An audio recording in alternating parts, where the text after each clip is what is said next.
Welcome to 8150's Wheel Science. I'm your host, Jamas Stiber, and today we're going to cover the subject of vertical compliance. Vertical compliance is a new term that's being used in the industry. I want to make sure you know exactly what we're talking about when we're referring to vertical compliance. Basically, it's the flexibility of the rim.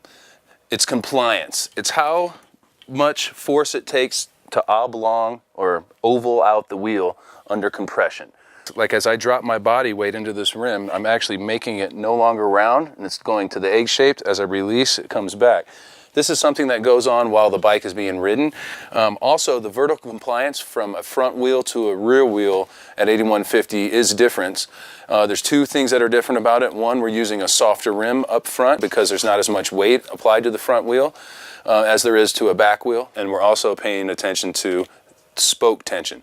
My back wheels are laced up tighter than my front wheels, mainly because there's more weight applied to the back wheel, and we also got to match the higher tensile strength in the rim. Now, a rim's vertical compliance is directly in relation to the shape of the rim. Basically, what's going on in the industry is all these rims that are in the same class are weighing in about the same, meaning each manufacturer is using about the same amount of carbon to make the hoop. What's determining the vertical compliance, its flexibility, has to do with its shape. If you make a rim that's very tall and domed out and has a high depth of field here, you create a stiffer, more rigid rim.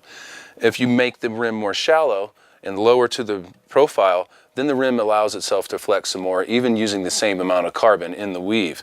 What we're recognizing is how flexible do we want the wheels? And that's all in proportion to what you want to achieve on the bike. If you're riding on the road, if you're riding in the velodrome, if you want pure energy transfer from the drivetrain to the wheel, to the ground, you take a shape on that's high in profile and more of a V shape. If you want a wheel that's soft and flexible and doesn't beat you up as much if you're doing long off-road rides, then you lower the profile of the rim and become more compliant. That's what we're here to achieve.